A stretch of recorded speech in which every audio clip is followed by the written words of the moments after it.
பவானி நகர் முழுவதும் பரபரப்பானது. அதிகாரிகள் ஆய்வு செய்து கொண்டிருந்த போதே அழுகுரல் சத்தம் கேட்டுள்ளது.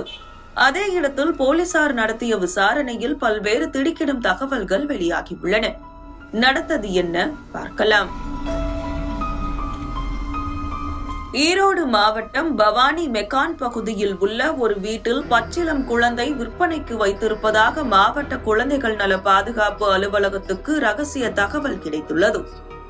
தகவல் கிடைத்த சிறிது நேரத்தில் சம்பவ இடத்திற்கு விரைந்து சென்ற அதிகாரிகள் அதிரடி சோதனையில் ஈடுபட்டனர். அப்போது அந்த பகுதியில் பிரவீன்குமார் என்பவரது வீட்டில் பிறந்து 8 நாட்களே ஆன பெண் குழந்தை இருந்தது கண்டுபிடிக்கப்பட்டது.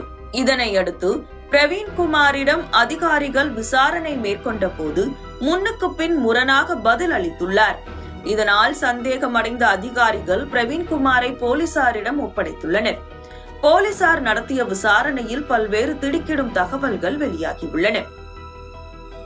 கைதான பிரவீன்குமார் குழந்தை விற்பனை செய்வதற்காக சபானா, ரேஷ்மா என்ற அடையாளம் தெரியாத பெண்களிடம் குழந்தை கேட்டதாகவும் அவர்கள் மும்பையில் இருந்து கொண்டு வந்த குழந்தையை பிரவீன்குமாரிடம் கொடுத்துவிட்டு சென்றதாக வாக்குமூலம் அளித்துள்ளார். ஆனால் அந்த பெண்கள் யார் என்பது குறித்து எந்த தகவலும் தனக்கு தெரியாது என கூறியுள்ளார் பிரவீன்குமார்.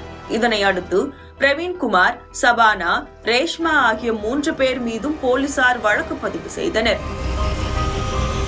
பிரவீன் தற்போது கைதாகியுள்ள நிலையில் இந்த சம்பவத்தில் தொடர்புடைய 2 பெண்களையும் போலீசார் தேடி வருகின்றனர். 2 பெண்களும் கைதான பிறகே குழந்தை எங்கிருந்து வாங்கி வரப்பட்டது, எவ்வளவு விலைக்கு வாங்கப்பட்டது, இந்த சம்பவத்தில் யார் யாருக்கு தொடர்பு இருக்கிறது உள்ளிட்ட பல்வேறு தகவல்கள் வெளியாகும் என போலீசார் தெரிவித்தனர்.